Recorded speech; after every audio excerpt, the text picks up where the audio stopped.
He put all 8 inches into me in the chest and broke 2 ribs with the handle. And that's when I woke up to my wife screaming and somebody over me and just an extreme pain in the chest. July 11th, 2003 was a crazy day. Tell us what happened. If we were there on the outskirts looking in, what would we have seen? It was really crazy, and it was a crazy time for my wife and I. You know, we'd been married 1 year and 1 month. We'd already experienced a miscarriage. We're in our second attempt at having a child.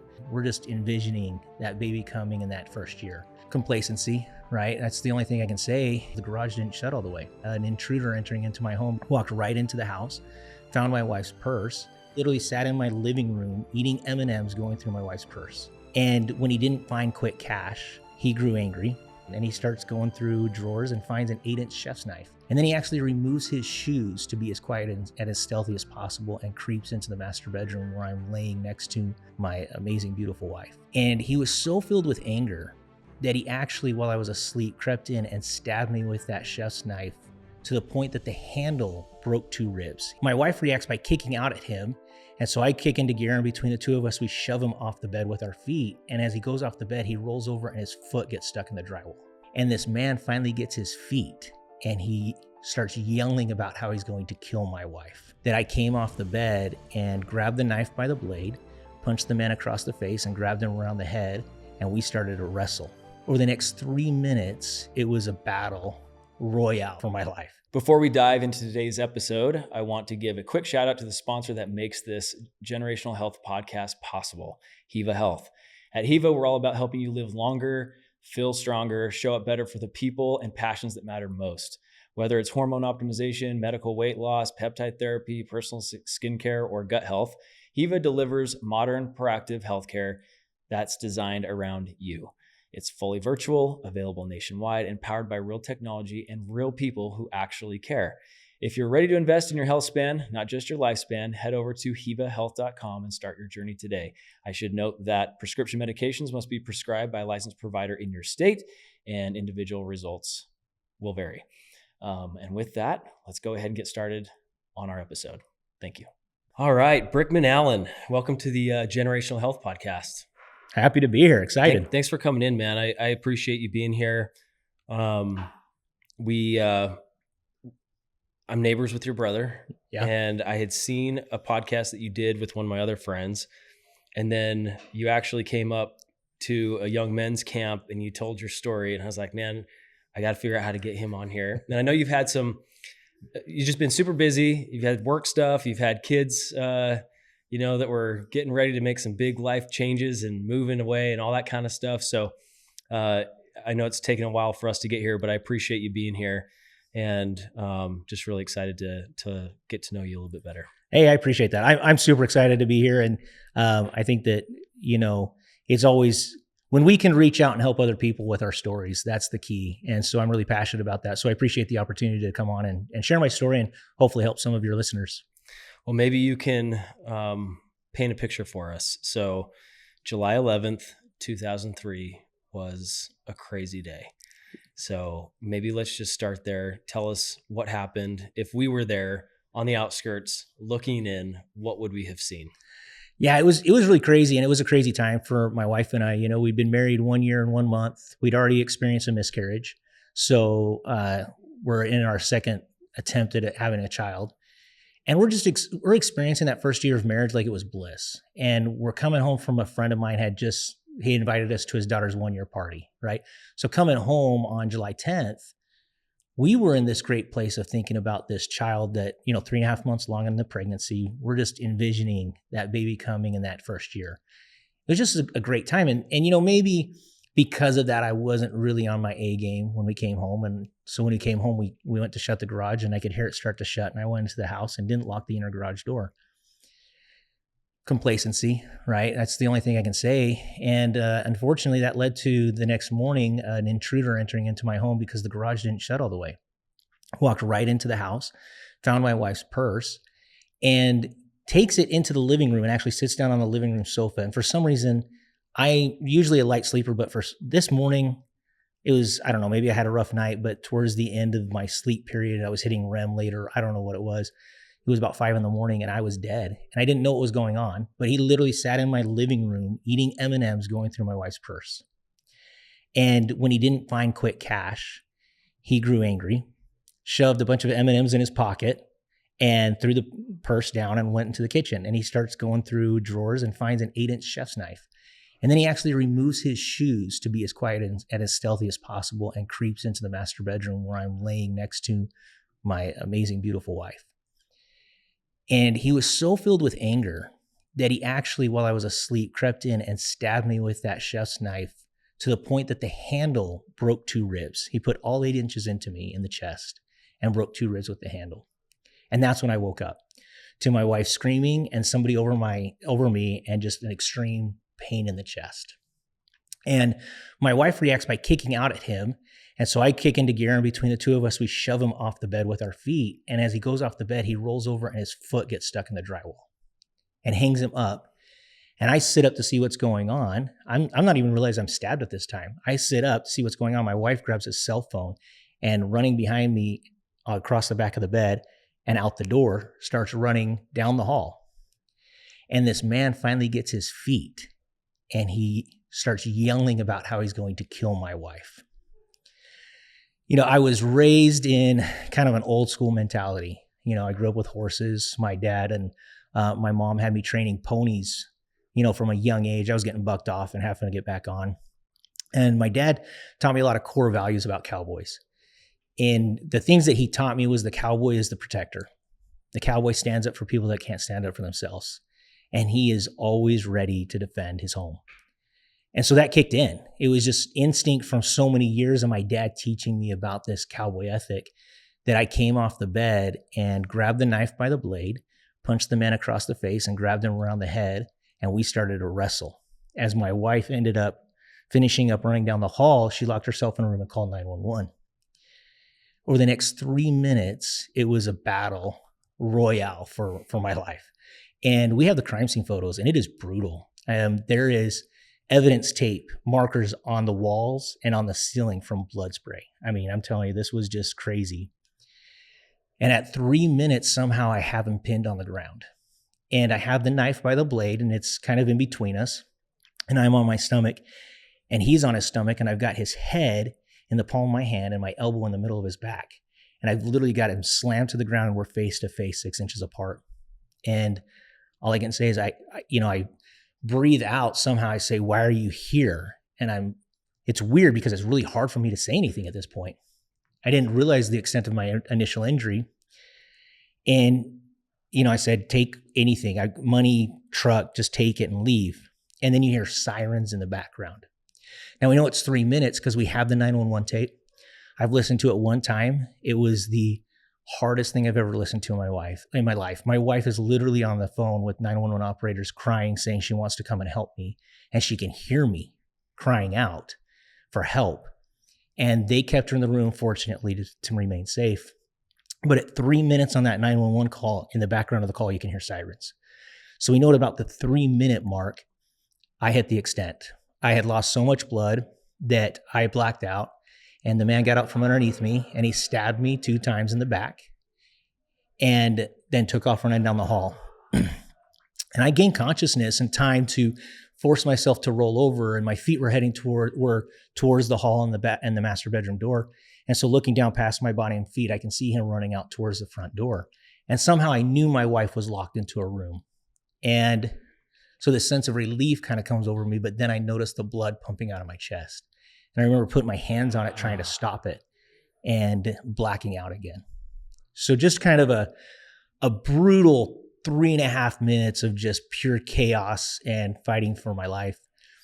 To kind of set the scene for the crime scene, I'll get to kind of where they took me from there, but my wife actually came back 12 hours later and they had taken beach towels and put it all over the carpet where the blood was at. 12 hours later in the summertime, she had to come back and see if there was anything stolen from the house and to kind of walk the police through things. The blood was still squishing underneath those towels. Just, I lost pretty much every ounce of blood in me. SWAT came in first, and I remember gaining consciousness and seeing SWAT come in with shields and guns drawn. I try yelling out to them. I realize I can't even speak. There's just nothing. It's just gurgles. I black out. I come to again, and now they've got paramedics around me. In that time between, these officers had cleared the house, grabbed my wife, and taken her to a safe place, which is amazing. I love first responders. I mean, I am here today because of first responders. My wife has had a safe sense of security early on where the PTSD wasn't as bad because of first responders caring for not only her safety, but her mental safety. So just kudos to any first responders out there that are listening. I mean, you guys do such an amazing job and put yourself on the line, and so appreciative about it. When the paramedics came in, they immediately cut away all the clothes to see the damage. And in the initial attack, he actually stabbed me right underneath my right pectoral muscle. But instead of going straight in, he went at an angle. So the tip of the blade actually went down towards belly button. So it went through lung, diaphragm, and liver. Oh, wow. So first initial attack basically severed off the bottom third of my lung and then went right through the diaphragm. And then the end of the tip moved around in the liver and left it with about 15% functionality. And somehow I was able to get off my bed and fight him with that initial injury for 3 minutes. They were able to somewhat stabilize me enough to get me to a helivac. And I actually flatlined twice on the way to the hospital, and they were able to bring me back, where they took me to Maricopa County Hospital. And these two surgeons, just an amazing, amazing blessing, amazing timing, perfect, just divine help. I don't know what else to say. These two surgeons had worked at this hospital for over a decade and a half together and had never once worked on a patient. And the timing was just perfect that they went into the operating room and operated on me, where they removed the bottom third of my right lung, kind of cleaned up where the cut went, closed off that, took that third lobe. Your lung is actually made up of lobes. And so they took the bottom lobe out. They repaired the diaphragm. The liver was pretty damaged, but the liver's healthy enough that if it's a healthy liver, it can actually repair itself to the point that it looks like it was never injured. And so they left me in an induced coma on life support. They left me on a respirator that was breathing for me 75% of the time. They put 33 units of blood into me. My body holds 9. So basically I was bleeding out as fast as they could put it in. And they put me in this induced coma, and then basically went out to tell my family that I wasn't going to make it 24 hours. And that all happened before noon on July 11th. Just crazy event that changed everything in the direction of and the path of my life.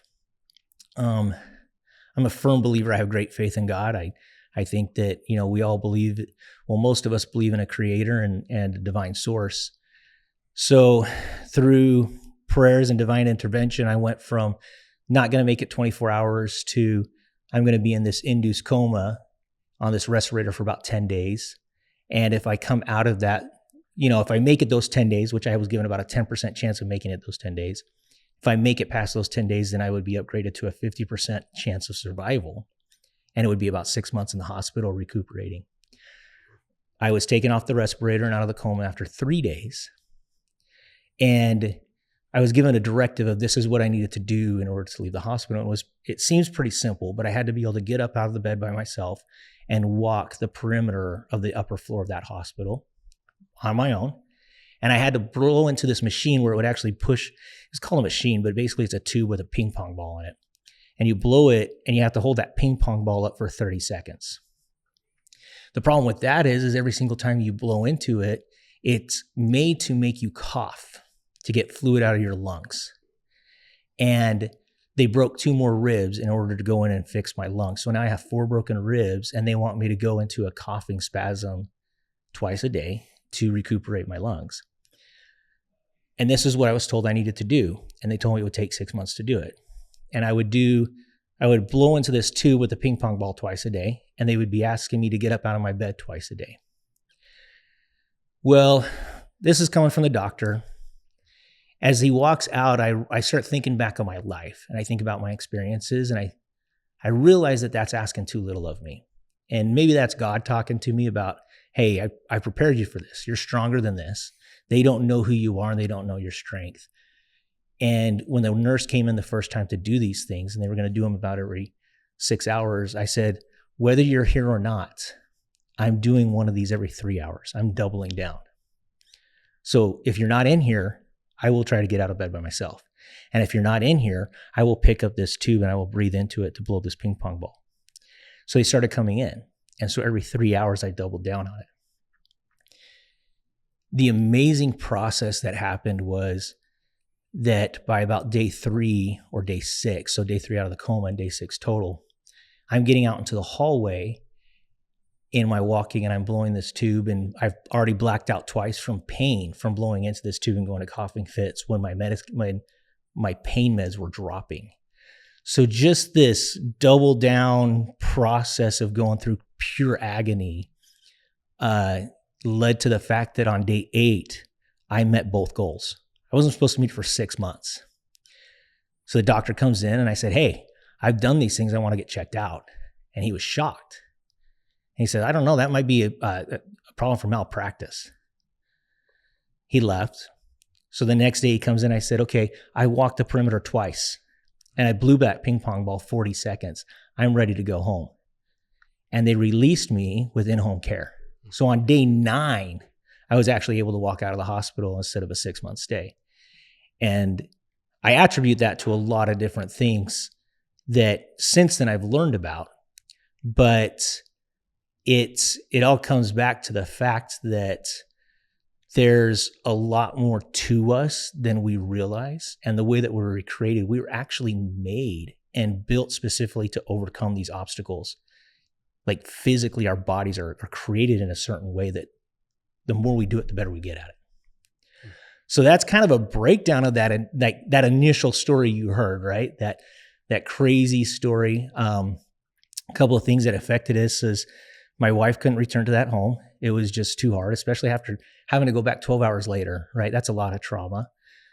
We lost that second pregnancy to a stillborn 2 months later. So we had to go through the whole birthing process to have a stillborn child, which was devastating to both of us.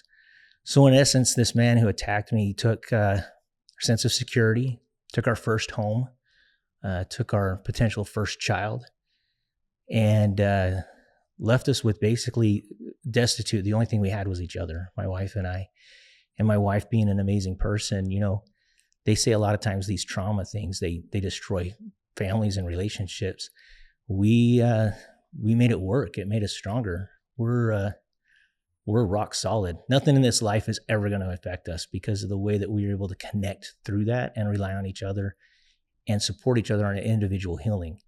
And that may be a whole nother topic because we have to recognize that we all heal differently from something like that. And somehow in our young age, I was 23 and she was 21, we recognized it and supported each other in healing process that we didn't understand, which to me is part of the biggest miracle I think that we experienced at that time.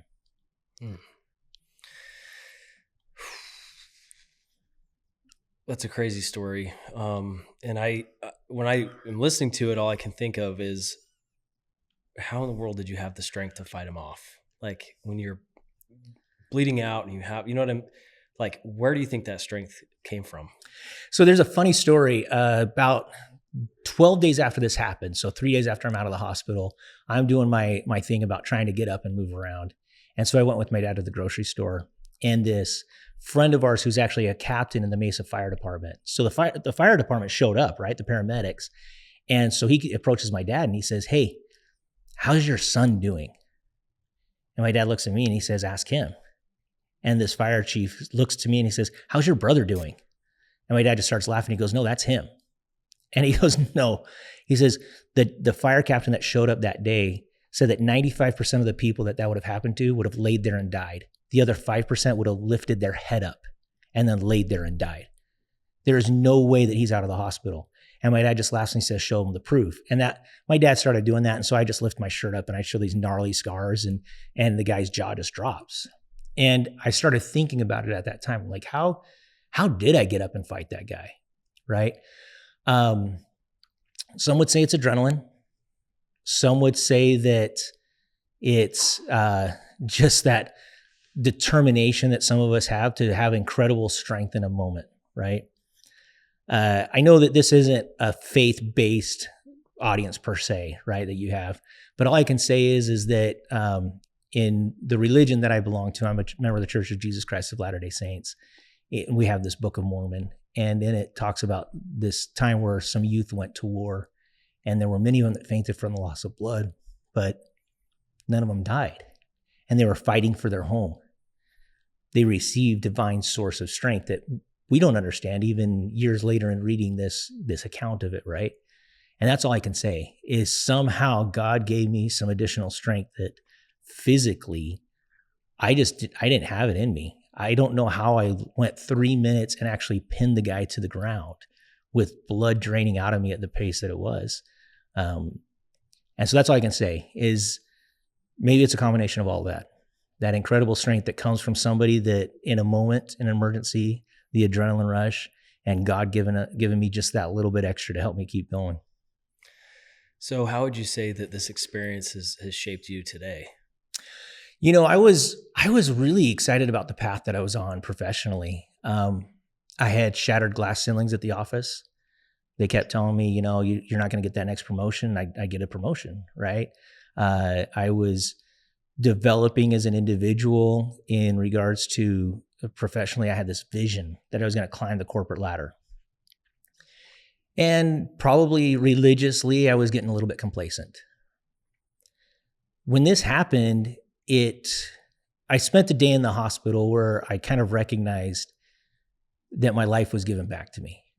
I shouldn't have been there. I mean, I shouldn't have lasted 24 hours. And here I am walking out of the hospital after 9 days. And so it's probably about day 7 in the hospital. I recognized that this wasn't my life. It was given back to me. And I needed to do something more with it.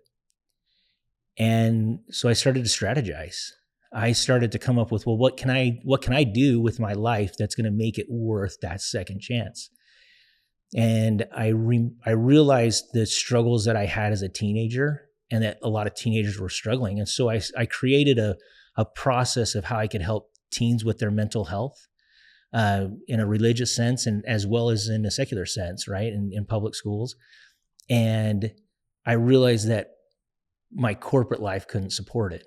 It took me a little bit to understand that. I worked in corporate life for about another 1.5 years, 2 years. And I realized it wasn't giving me the freedom I needed to be able to take off at a moment's notice to go speak at a school or something like that. Because I wasn't charging to speak at schools. I couldn't financially support myself with a speaking career at that time because leaving my wife at home after something like that was just not feasible. And so I became an entrepreneur. And I basically made a deal and prayed one day and I said, okay, you know, Heavenly Father, God, I'm going to try this. I'm going to do this, but I need your help. And if you help me, I will double down on what I can do. And so since that time, since about 2006, I have dedicated a lot of my profit to traveling all over this country. And I've actually been to Europe a couple of times to speak to groups of individuals about mental health and strength and how we have this grit and how to build grit in ourselves to get through hard things and what it really means in the overall scheme of our life. And so it changed everything. I went from a guy that was thinking about corporate and money and high standings within corporations to owning businesses that provide me with a means to actually go out and try to make a difference. That's cool. So you go out and you talk to, I assume, a lot of youth about having that grit to overcome challenges and all that. I'm curious, going back to maybe when you were a kid, are there things that you've learned about yourself since this experience has happened to you that you felt like there were defining moments in your childhood that prepared you for this? Absolutely. And let me set the stage for this. So our brain is this really unknown thing, and they're learning more and more about it all the time. And in recent years, they've actually discovered something called the anterior mid-cingulate cortex. And what this is really our grit center. So it's this unique part of the brain that when we do hard things, it actually grows. And the more it grows, the easier it is for us to do hard things. And so it's our grit center. And the amazing thing is that what helps maintain the grit center in a healthy, larger growing space is love and relationships. So it's doing hard things and having good, strong connections with people. And the things that make it decrease in size is being complacent or living in our comfort zone and addiction, anxiety, and fear. So this can be growing and shrinking at any given time.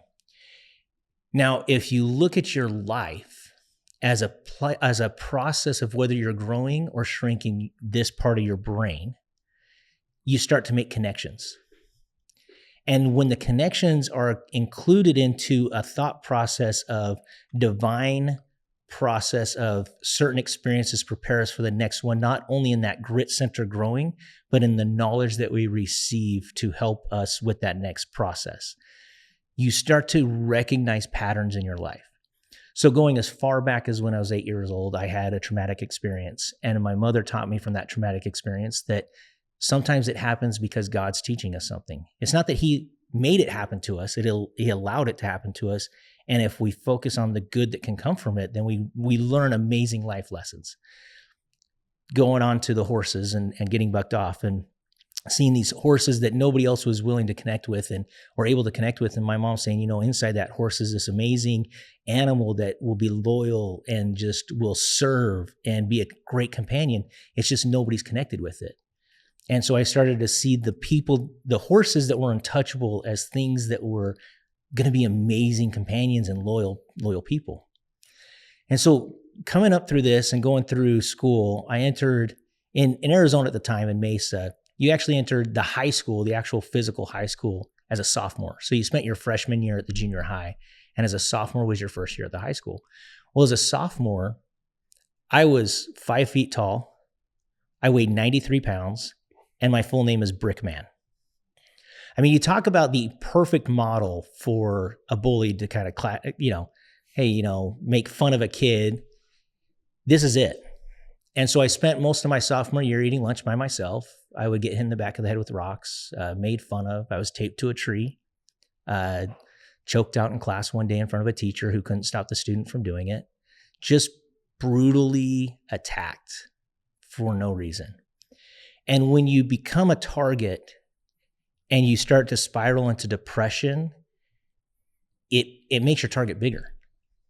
The bullies, the people that take advantage of those, more and more people see it, and they take advantage and beat you down even more because that's how they feel they elevate themselves. So through this process, I enter this deep depression. I start having suicidal ideation. And the hallways of the school were the scariest thing.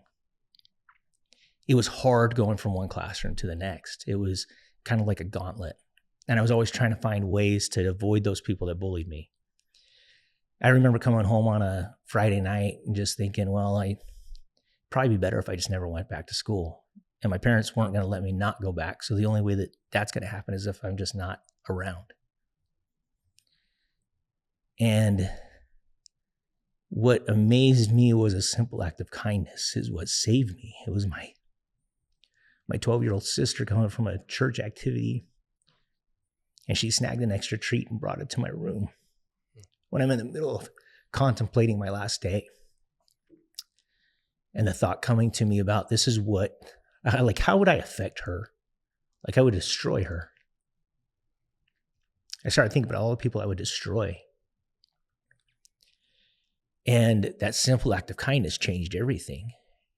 Followed that with a teacher that recognized where I was at, and he gave me a challenge. And he said, he came into class one day and it was a substitute teacher, and he threw away the entire lesson plan. And he came and he put a pen right in front of me on my desk, and he says, Brick, that pen, he's talking to me, but the whole class is there.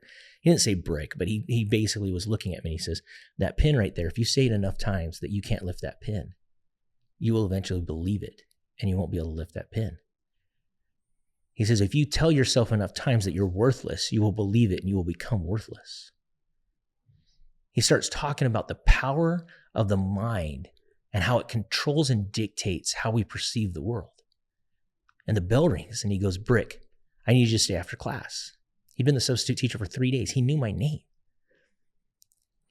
And I stayed after class, and I'm freaking out because I knew the timing. I knew that if I left right away and I hauled butt, I could make it to my next class before my bullies could get to me, and I'd be safe because there'd be a teacher there. And so I'm panicking, and he says, I want you to promise me to do something. I said, I got to go. He says, I'll let you go, but I need you to promise me that you'll do something first. I said, fine, whatever it is, I'll do it. Just tell me what it is. I got to go. He says, for the next 30 days, I want you to go and look in a mirror and out loud tell yourself something good about yourself. And you can't repeat yourself once in those 30 days.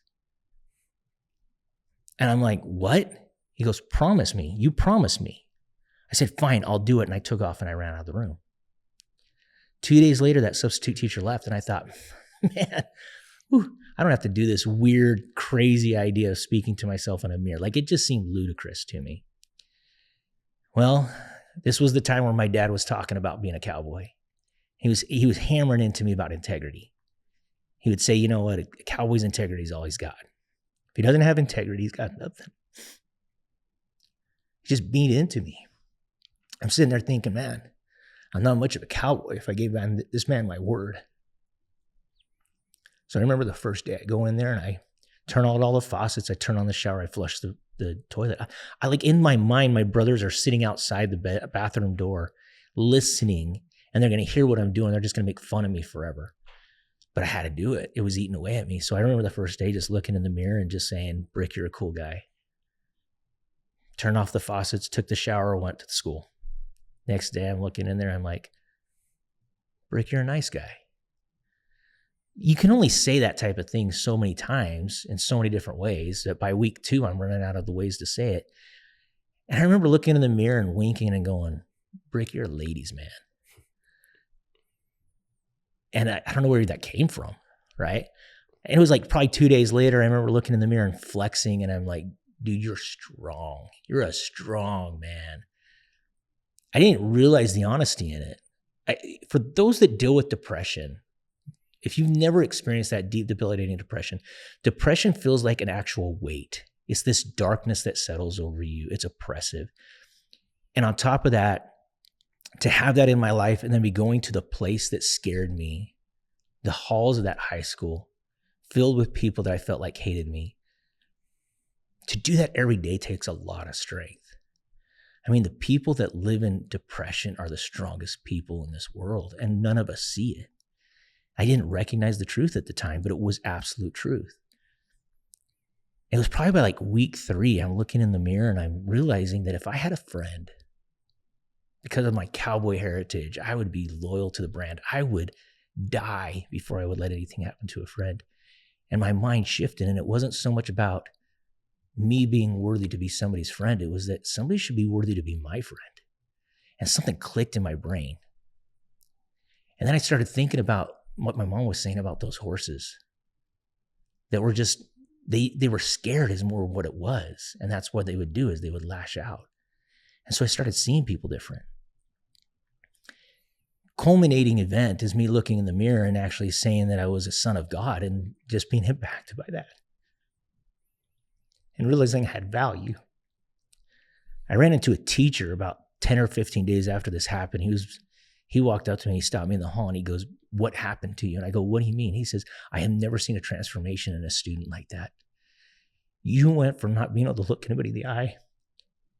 You walk around like so straight up and down, you look like a soldier walking the halls. And people actually notice you differently. And I didn't really realize it, but in a lot of ways, the bullying had ceased because I was no longer that easy target. And then as I started looking around the room, I started realizing all the other people that were easy targets. And so I made it a point to go up and just say hi to them and smile.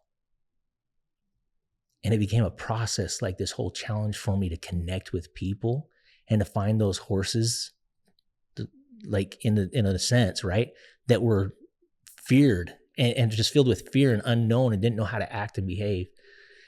And it was interesting that by the time I got to the hospital, one of the things that actually helped me the most in those days where I had to get up and walk is I was in the burn unit of Maricopa County Hospital. The burn unit's such a hard place because every single person in that unit is covered with burns, which is the most excruciating pain. And not a lot of pain meds cut the pain really well. And so every single time a nurse would come in the room, the patients would ask for more pain meds, and then a lot of them would grow angry because the nurses couldn't do anything more for them. And it has one of the highest turnovers of nurses because they're just almost mistreated.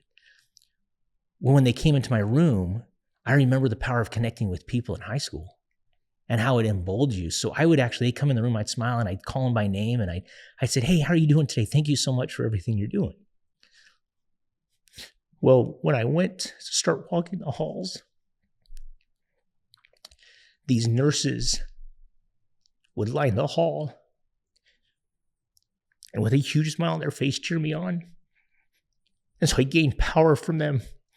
I didn't realize that that's what happened in high school when I actually would reach out to people and smile and look at them and see them, is they were getting power from me. And so a lot of realization of what happened in high school, that fear of walking the halls. I had the fear of walking the halls at the hospital. And it was about people and connecting with people and being empowered through people.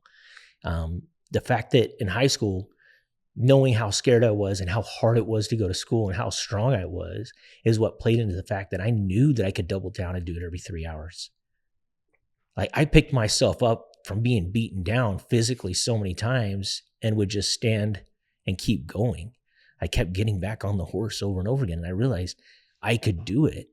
And it was almost like that grit center in my brain, God had prepared a path that I had built that up to such a strength that I was determined to move on.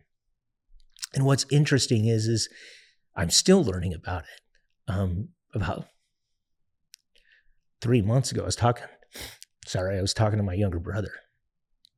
And he said something. He said, Brick, I don't think you realize that you live in a place of fearlessness that few people comprehend. And I thought, that's kind of odd because there are things that, as a parent, you're afraid of. You're afraid of that call in the middle of the night with your child who got in a car accident. My daughter just left and she's going to Poland. That's right near Ukraine, right? She's going to go live there for 18 months. I mean, that should give me a lot of fear. There's just a lot of things that are out of our control. And I said, well, I don't really live fearless. He goes, no, he says, for some reason, when you see something worthwhile, you attack it in a way that it's just like, it's going to happen. You go after it fearlessly. And looking back, that's what God gave me in high school, is I learned that when you see a path and you just lean into the path with determination that it's going to happen, it happens. And I didn't realize how fearless I had become through that grit center growing to the point that it had until just 4 months ago when my brother said that. And so, for those of you that are listening, I think the key point is that when days are hard and you just keep going, when it's like, I don't want to get up, I don't even want to get out of bed. And you get out of bed, you're growing your ability, because every time that grit center gets a little bit easier, the next time you do it, it gets easier. And that's the power in it. And that's why we do hard things. That's why we force ourselves out of bed, even though we just want to stay in bed all day. So with kids these days, we've got boys that are the same age. And hopefully our boys are not going to experience the same level of bullying and all that you did. But through that, you learned a lot about yourself, and you had this amazing, these aha moments of your own sense of self-worth and your own strength you didn't even know you had, that later in life ended up literally saving your life. But as you go out and you talk to younger people today, that they're all struggling so much. They're struggling with personal image, personal worth, self-value, all that kind of stuff.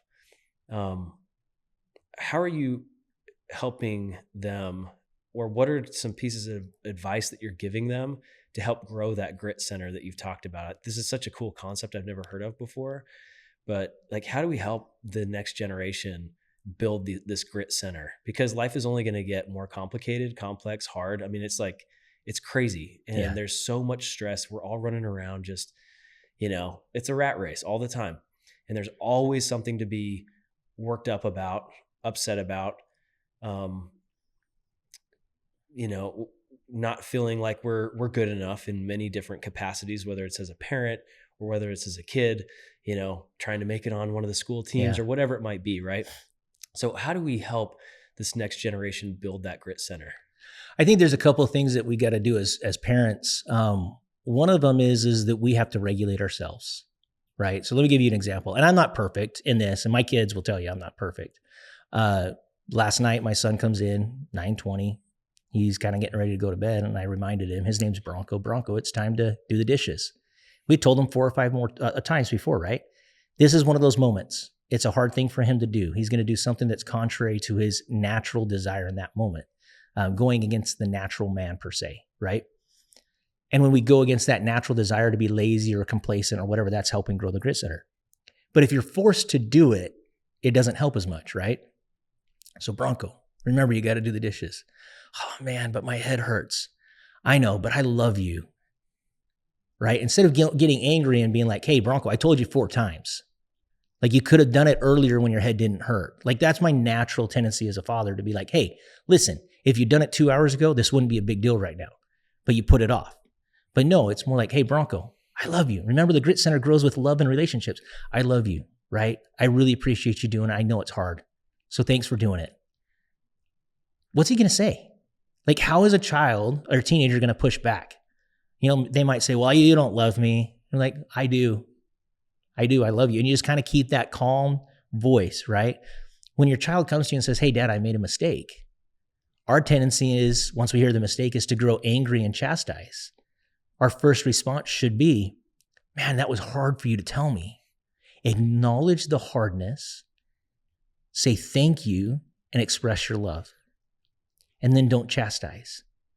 The best thing we can do is what my mother demonstrated, is say, what do we learn from this? What are you going to learn from this to move forward? Joe Dispenza talks about the brain and the mind, about how it doesn't know the difference between an actual memory and reality. So you can reshape your memories, right? I could easily go back to my bullying in high school and talk about how it beat me down and it pushed me into depression and leave it at that. And that's what it would be. It would be this horrific experience of depression. But every time I tell a story, I tell about how it led to me discovering who I am and how powerful I was and my strengths and what made me great. I can go through those 30 days and I can tell you all the things I learned in those 30 days. And so now my bullying and that time of depression had a great result. And so I've retrained that memory that it wasn't a bad thing. Being bullied for me wasn't a bad thing. It led to making me strong. And so I see it as a good thing. So when you go to a child, and so this happened to my daughter goes and tries out for Highland High School's cheer team. This is a nationally ranked cheer team. And in tryouts, the cheer coach says, stop. You all look terrible. You guys all look like you're not enjoying yourself. Tyler Allen, come up here and show them how to do it with joy. This is in tryouts. She comes home and tells me, I'm like, Tyler, you're in.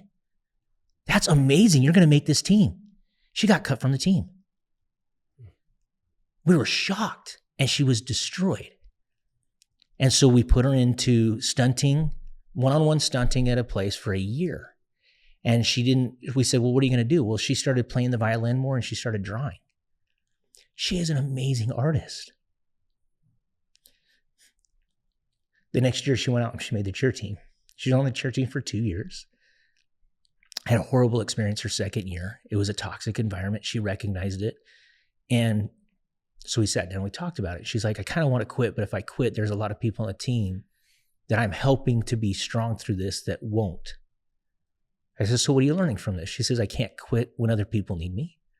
I said, okay. So she made it through the season. And so one day she comes in, she says, Dad, I want to tell you everything I learned about this. And she goes, I'm grateful Jesus let me not make the team because I love to draw. And I would never have gone into art class if I was in cheer. She's known for her art. She's actually sold some of her art. And she would have missed it. And so now she sees getting cut from cheer as a blessing instead of as something that was bad. And it made me think back to when I tried out for soccer my sophomore year and I didn't make the team. And I always saw it as this bad thing and I talk about it distastefully. And I started to recognize the things that actually happened because I wasn't on the soccer team. And I realized, wow, I missed it. Here I am, 40 years old, going back and revisiting a memory and retraining that memory to being something positive. And so that's what we have to do with our kids. We have to help them find even memories when they were 10 years old and going back and saying, hey, remember when this happened to you? What are your thoughts on that? Can you find anything good that came from it? And have those conversations. And then all of a sudden, instead of it being something that diminishes their grit center, it builds it up. And so we're retraining them so that when bad things happen, that they should try to find purpose and positivity that comes from it. And sometimes it takes years, and sometimes it's instantaneous. But when we do that, setbacks are no longer setbacks. They're just a step in a different direction to greater things. And so that's what we have to do, is we have to teach these kids how to have grit. And the hardest thing is they're separating themselves from us because of electronics. And so as parents, we're not connecting with them the same way anymore because we text them instead of calling them. We don't have face-to-face conversations with them. And when we do, the majority of the time as parents, our tendency is to chastise them. And so when we do have face-to-face conversations, now it's a triggering thing because it's always negative. So we have to teach our kids by example. We have to teach them face-to-face in person. And we have to help build them up with that love that helps that grit center work through the hard things and love them through the hard things so that it's not a detriment, but a growth time for them. I mean, there's many other ways, but that's my process. And I think that it's pretty effective. That's awesome, man. That's good. I see this next generation, and it's, as a parent, I bring this up a lot on this podcast actually, is just, all the normal parental fears, the things that they're faced with that I wasn't, you brought up technology is a big thing. How technology, phones, social media shapes a lot of who they are, who they think they are, who they think they are supposed to be. So I love this concept of like building these grit centers, because that's one thing I'm honestly I'm really worried about with just kind of this upcoming group of kids. You have some that feels like there's like this small minority that is gritty. Yeah. And they get it. Yeah. And they're like, they already kind of know their purpose a bit. Yeah. And it's really impressive because I'm like, they're so young to kind of have that. And then there's like a lot of lost kids, like a lot of them. Yeah. Because they're, I don't know, they just seem a bit entitled, don't want to work hard, don't want to do the dishes, because whatever. And it's like, find the easy way out. I'm bored because I don't have a device in front of me. So I'm just bored. I don't know what to do. Like they're losing creativity. Yeah. They're losing the ability to talk to people and just have normal conversations because they're used to texting or whatever. Young men really struggling to talk to young women. Yeah. I'm just like, it's so different than the way, at least you and I are the same age. So kind of like the era that we grew up in, it was a lot different. Yeah. And I'm not saying that like the way we grew up was better. It's just so different that because of its differences and a lot of the chronic just illness I see, a lot of the mental health, like the crazy rise in mental health issues that I see today, I can't help but attribute a lot of it to just social media, society, phones, technology. And so helping kids to build these grit centers, I think is just like, that's such a cool concept to me. So for me, I'm just kind of looking at, man, all the scary stuff as a parent that we're trying to help our kids navigate through and how we do it effectively. It's a daunting task for sure. Well, here's the thing. I mean, the electronics make it easy as parents. Like that's our easy scapegoat. Oh, we don't want to entertain our kids. Let's just go ahead and, throw them a device. Yeah. Right.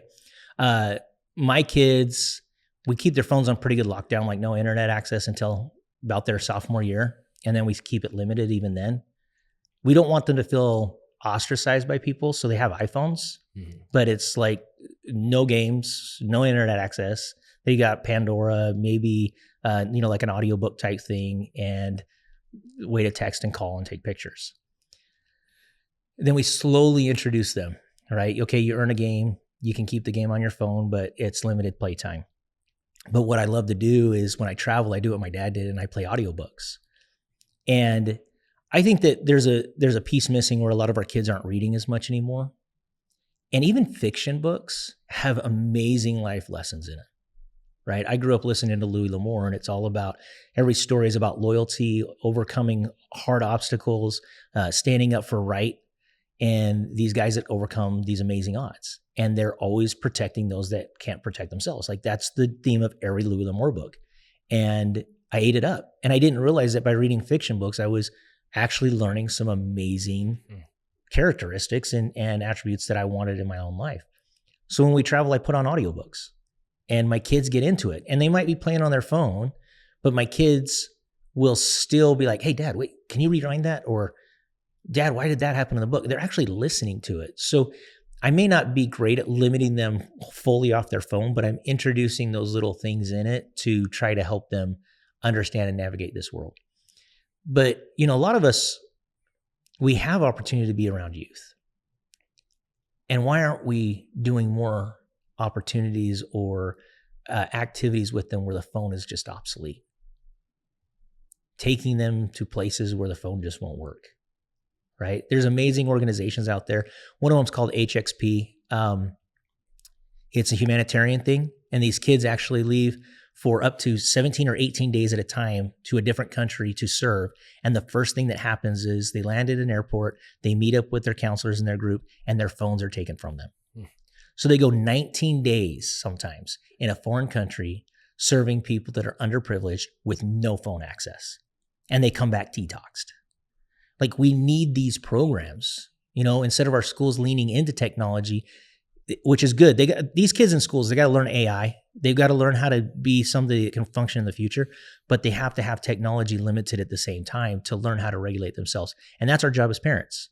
Regulate them so they're not constantly on their phone and do the hard thing. Don't be here, take the electronic because it's easier for me. No. Make it hard for yourself. Have a conversation with your kid. Talk about what you've gone through. My kids are probably tired of hearing my stories, tired of hearing them. And then every once in a while, he'll hear one of them telling their friend my story of something I did, the home invasion, my time as a bully, other stories that I've told. And I realized it's sinking in. Tell them your life. Share with them what you went through and find that connection, because that's the grit center. Love and relationships helps it grow. And also to your point of, going into places or being willing to take detox from some of life's technology. As parents, it's hard to, I think we also need to be willing to do it ourselves too. Yeah. Right. So it's like, we can't expect our kids to do things we're not willing to do ourselves. Yeah. We can't expect our kids to eat healthy, live healthy, have a healthy relationship with technology if we don't ourselves. And I think we're probably some of the worst examples of that, because I'm tied to this thing. All my work is done through here. You're constantly just getting buzzed with alerts. I mean, I've got, just since we've been sitting here, those are all of the text alerts that have come through. Yeah. Right. It's like we live in this world of constantly just getting pinged with stuff. And so to me, that kind of the lesson I'm hearing is like, I also need to be an example of that too. If I'm going to try to detox my kids from stuff, I got to do it myself. And probably the easiest way to do that, which is also the funnest way to do that, is to go somewhere where you don't have cell service. Yeah. So it was kind of weird, but like I look back at it and I think, wow, that was actually really amazing. So it was maybe 2 years ago now, 2.5 years ago, we did a family trip down the Grand Canyon, and it was a 7-day river trip. So you start up at so it's basically in Page, Arizona is where you get on the river. Okay. On the Colorado. Yeah. And you're on the boat, you go like 40 miles, you camp, 40 miles camp, all the way almost to Lake Mead in Las Vegas. And so you're down there, there's only one way out of there, and it is a satellite phone to a helicopter. So that's the only communication that you might have. So it would only be in some sort of an emergency, but all of our phones, just turn them off. Like we used them to take pictures of stuff, but there was no communication. Yeah. And I look at that and I'm like, man, I wish everyone had that opportunity to just detach from all the notifications, all the text messages, all the things, all the social media posts of other people potentially living your dream, living in your dream house, going on your dream vacations, all the things that make us feel sorry for ourselves or make us feel like we're in this rat race or we're not good enough. Like these are just self-imposed feelings, but they're real and we experience them every single day. And so I love the idea of having some sort of a detox from these things. And that detox doesn't have to, I mean, 7 days is amazing, right? Your kids Right. open up to you, but it doesn't have to be that long. Yeah. What if you found an activity you all enjoy doing together and you leave your phones in the car and you go do it? You know, snowboarding, snow skiing, going out on the lake, tubing down the river. I mean, there's things that don't even have to cost a lot of money. Going on a hike, right? And your kids are going to grumble the whole way and think that you're terrible parents. And then 5 minutes into whatever you're doing, their attitude changes. And that grit center's clicking, right? Yep. And so that's the whole point. And, you know, there's other things, right? My boys probably hate me. We're the only people on the entire street that we don't have landscape service. It's not that we can't afford it. It's that I got 3 able-bodied boys in my house that if they weren't out there doing the lawn, we live on an acre, so it takes some time, they'd be playing video games. But guess what? They know how to mow the lawn. They know how to help me plant seed. We've got horses, so they go out and help me, scoop the stalls. For that time, they might have an audiobook in their ear or music in there. Totally acceptable. They're not looking at their phone because they don't have time to, Yeah. So are we giving our kids that opportunity, or are we taking it from them? Because again, it's easier. It's easier to hire a landscape company. The lines on the grass look so amazing when the landscape company does it. My kids can't do straight lines. But am I going to remember straight lines in 5 years, 10 years? No. But are my kids going to benefit from it in 5 years, 10 years? You better believe it. I have the ugliest lawn on my road, and I am so proud of it. I bet it looks pretty good. I bet they're getting better and better at it. I'm the same way. I have the same. We have probably similar properties. What it sounds like, but that's been actually something it's kind of almost a sense of like parental pride when I see my kids out there, like just hustling and doing work that doesn't take them that long. And they feel a sense of pride when they're done. They see it there, and like my oldest, he did it this last weekend, and he's just like, Dad, look how good the lawn looks. Like he's proud of the work he's doing. Yeah. So I love that. So I know we're running short on time, but like kind of going back to your initial story, I mean, how are you guys doing now? Like, I mean, that's a life altering story. You guys since then have had several awesome kids, it sounds like, and you've built this beautiful life. I want to say that I could be wrong in some of my facts here, so correct me, but the man that attacked you, he ended up going to prison. I think they found him on another case 14 years later. Okay, so he was running free for 14 years. Yeah. And then they somehow tied him back to you. From the shoes, the DNA on the shoes. Oh my gosh. Yeah, so he pled out guilty for 14 years. He keeps doing things in prison, so it extends his stay. I don't worry about him. We never had to face him in court because he's like, yeah, I'm guilty. I'll plead out. So we never had to face him, but yeah. And he wasn't targeting you for any reason. I think he just saw a home with a garage door that was open and walked in. Exactly. Yeah. Man, what a wild story. Yeah.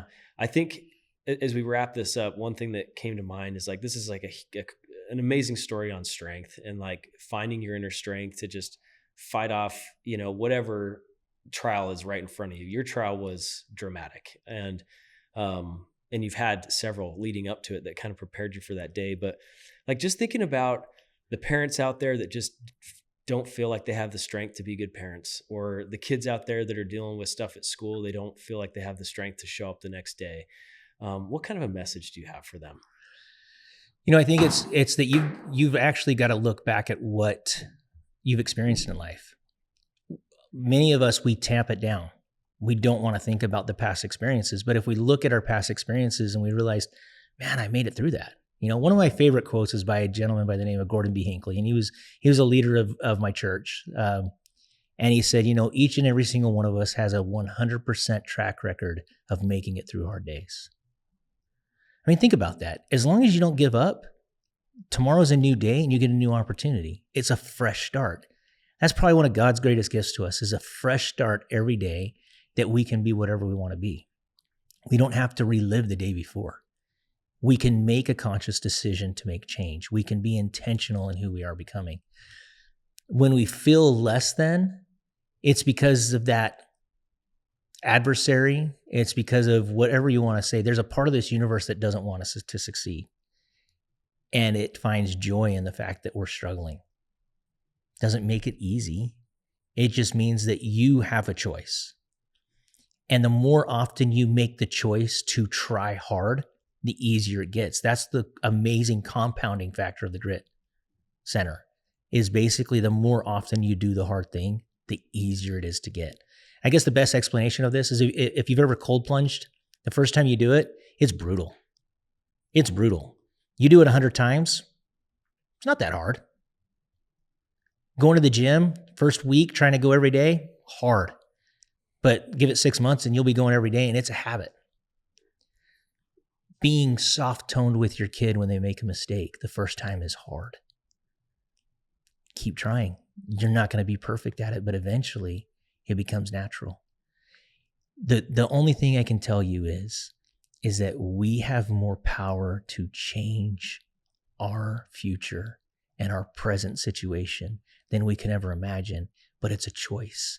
And even though we think we don't have a choice, we choose. We choose how we accept it, internalize it, and move forward. And then we choose how we revisit and shape that memory into something good or bad. It's all choice.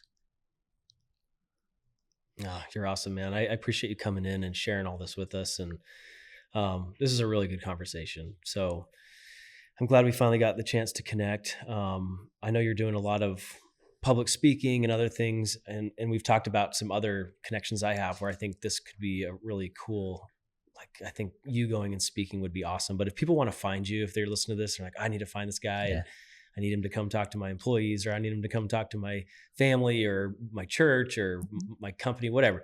What's the best place to get in contact with you? You know, the amazing thing is as much as that name became a detriment in high school, you Google Brickman Allen and there is only one of me. So you'll find my website. My book, The Bully Guard, is on Amazon. It's geared towards teenagers. It is my autobiography where every chapter ends with tools to help them if they're experiencing the same situation I'm experiencing that chapter. But literally Google Brickman Allen. You're going to come up with every way to contact me. I do a lot of leadership training for businesses, organizational training, mental health training at schools and church facilities, youth groups, youth encampments.